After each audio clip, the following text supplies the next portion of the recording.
राधे राधे दोस्तों, भक्ति सागर सोनिका चैनल में आप सबका स्वागत है। दोस्तों, आज मैं बात करने वाली हूँ बहुत ही महत्वपूर्ण विषय पर। हमारा आज का विषय है ठाकुर जी लड्डू गोपाल। आजकल आप देख रहे हैं कि लड्डू गोपाल तकरीबन हर तीसरे चौथे घर में होता है। ठाकुर जी की विशेष पूजा होने लगी है। लोगों में एक आपको गुस्सा लगेगा, लेकिन चल चल शुरू हो चुकी है। लोगों को देखा देख लोग लड्डू गोपाल घर में लाने लगे हैं। अच्छी बात है लड्डू गोपाल की सेवा करना, लेकिन भाव से करनी चाहिए। ऐसा नहीं है कि पड़ोसन ने रख लिया तो मैंने भी रख लिया। That is wrong. ये सही तरीका नहीं है लड्डू गोपाल की सेवा करने का। लड्डू गोपाल की सेवा करने का एक भाव होता था। कुछ घरों में पीछे से पीढ़ियों से ये प्रथा चलती आ रही है कि उनके घर पे लड्डू गोपाल होता है और उसकी सेवा होती है। हमारे घर में भी ऐसा ही था, मेरे मायके में, कि दादा बाबा के टाइम से घर में ठाकुर जी थे तो उनको पूजा पाठ किया जाता था। लेकिन उसमें और आज के लड्डू गोपाल की सेवा में बहुत बड़ा अंतर पाया गया है। पहले सेवा की जाती थी, सुबह शाम दिया बाती किया, एक टाइम भोग लगाया, हो गया। किसी घर में 2 टाइम लगता भी होगा, हमारे घर में तो एक ही टाइम लगाया जाता था, मॉर्निंग टाइम भोग लगता था। लेकिन अब मैं क्या देख रही हूँ कि लड्डू गोपाल जी को 2-2 घंटे बाद भोग लगाया जा रहा है।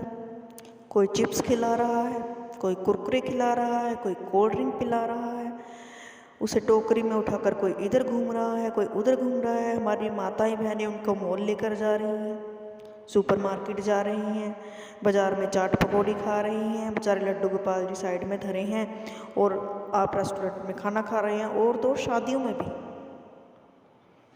तो क्या आप सहमत हैं कि ये सब सही है? सॉरी, मैं इस बात से सहमत नहीं हूँ।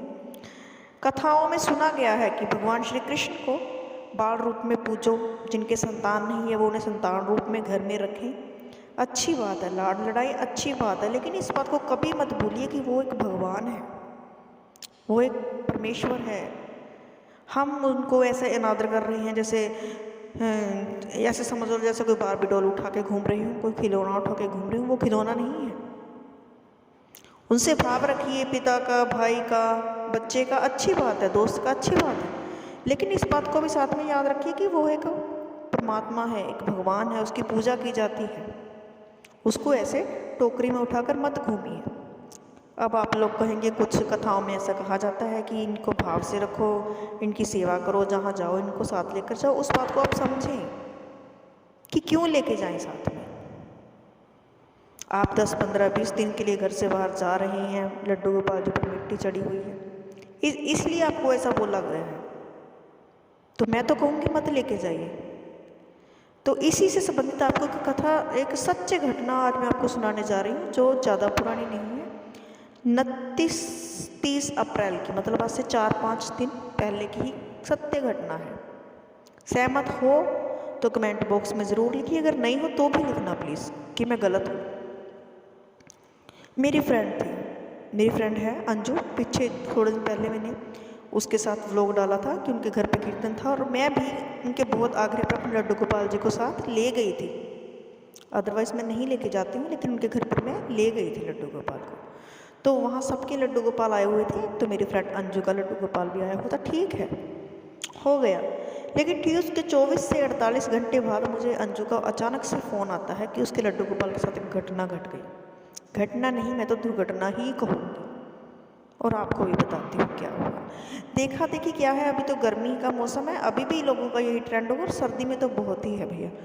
लड्डू गोपाल जी को धूप में बिठा रहे हैं, लड्डू गोपाल जी को हवा लगवा रहे हैं। सेम ऐसा ही उसने किया। उसके छोटे छोटे बच्चे हैं, छत पर वो रेंट पर रहती है, तो गर्मी है जी। आसो पड़ोसियों ने कह दिया कि आप तो अपने लड्डू गोपाल जी को हवा नहीं लगवाते। पड़ोसियों के पीछे लगी बहन जी और अपने लड्डू गोपाल जी को बाहर ले आई। और बच्चे छोटे हैं, मुझे नहीं पता कि क्या हुआ, कैसे हुआ, उसने रखे कहाँ थे, मुझे तो ये भी समझ में नहीं आ रहा। मुझे लग रहा है कि जो चारदीवारी कर रखी थी शायद उसके ऊपर रख रखे होंगे। अब मेरे माइंड में ये बात आ रही है कि शायद उसने अपने लड्डू गोपाल को उस दीवार पे रखा होगा जिससे आंगन में चारदीवारी की गई होगी, क्योंकि वो छत पर रहती है और नीचे और फर्स्ट फ्लोर, ग्राउंड फ्लोर पर और लोग रहते हैं किराए पर। तो उसने मुझे बताया कि मेरे लड्डू गोपाल जी के साथ दुर्घटना हो गई है और वो रो रही है। मैंने कहा क्या बात हो गई, तुम रो क्यों रही हो? बोलती है कि मेरे लड्डू गोपाल का हाथ टूट गया। मुझे भी बहुत गुस्सा आया, अरे हाथ टूट गया, ऐसे कैसे टूट गया, तुमने कैसे तोड़ दिया?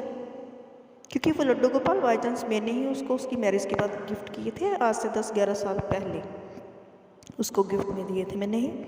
तो मुझे भी बड़ा अजीब लगा, मैंने कहा ऐसे कैसे तोड़ दिया?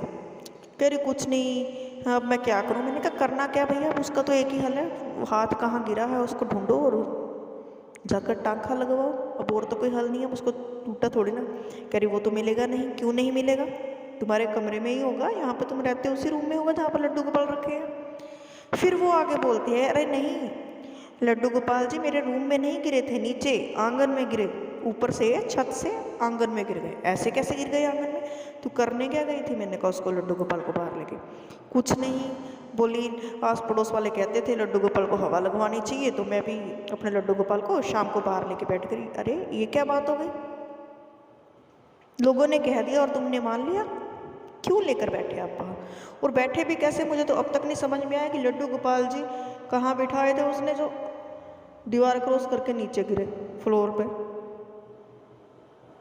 फिर मैंने उसको बोला, मैंने बोला नीचे जाओ और जाकर ढूंढिए, आपको लड्डू गोपाल जी का जो हाथ है वो मिलेगा। कह रही नहीं है, नहीं मिला। मैंने कहा लड्डू गोपाल को दोबारा प्रे करो कि मुझसे गलती हो गई है भगवान, बहुत बड़ी, अब मुझे माफ़ कर दीजिए और वो हाथ मुझे लौटा दीजिए कहाँ पे है। आप यकीन मानेंगे, मैंने उसे 2-3 बार ऐसे बोला कि तुम प्रे करो, मैं भी करती हूँ, तुम भी करो, और लड्डू गोपाल सुनेंगे और मिलेगा हाथ। नहीं बोली, मैंने कल ढूंढा था, कल मिला नहीं और आज भी नहीं मिला। यही 11-12 बजे का टाइम दूसरे दिन हो चुका था। मैंने कहा नहीं अब जाओ, अब मिलेगा। और आप यकीन मानिए 2 से 4 सेकंड बस उसको नीचे उतरने का टाइम ही लगा होगा सीढ़ियों से, और उसने लड्डू गोपाल मिल गया। और ठीक 5 से 7 मिनट में मेरे पास उसका बैक कॉल आ गया कि बधाई हो, मुझे लड्डू गोपाल का हाथ मिल गया।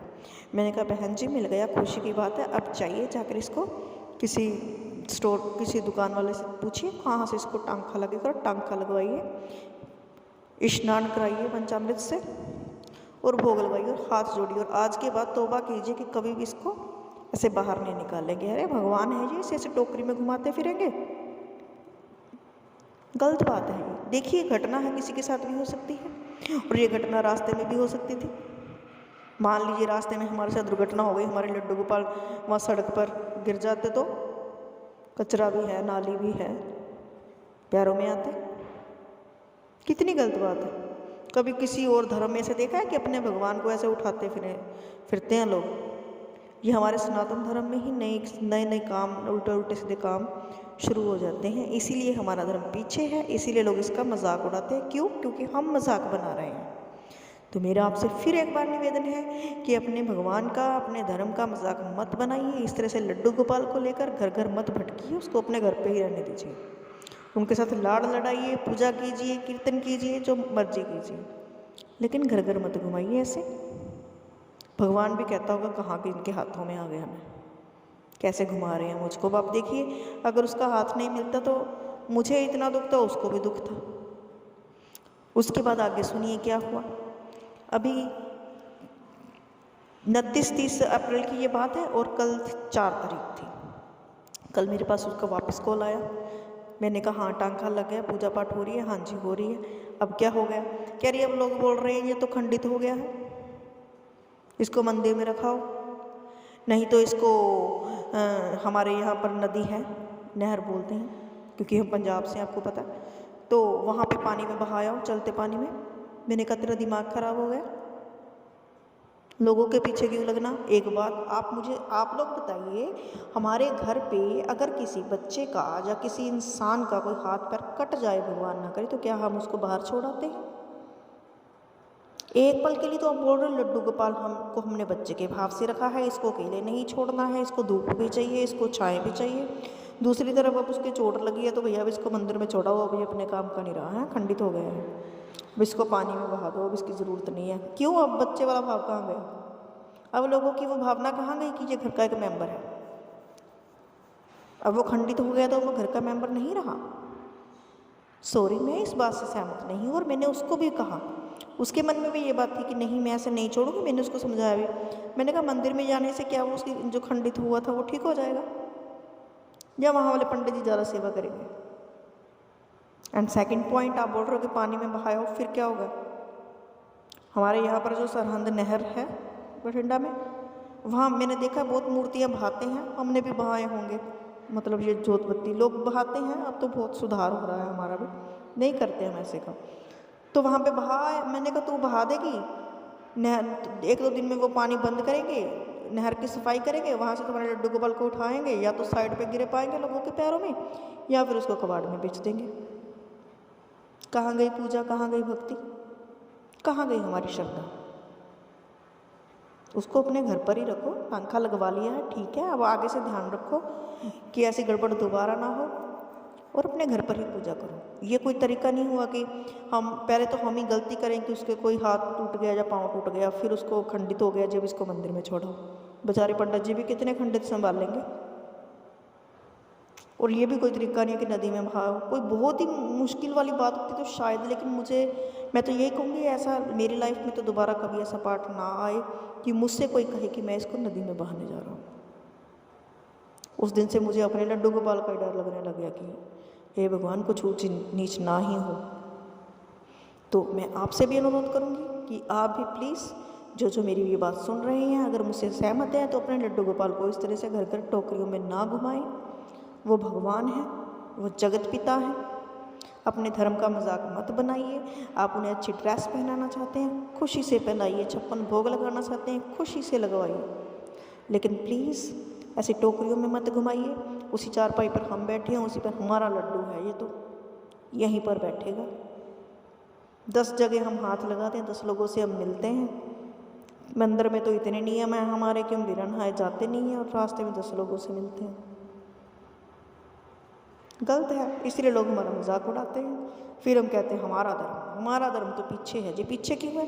क्योंकि हम लोगों ने उसको पीछे कर रखा है, इसलिए वो पीछे है।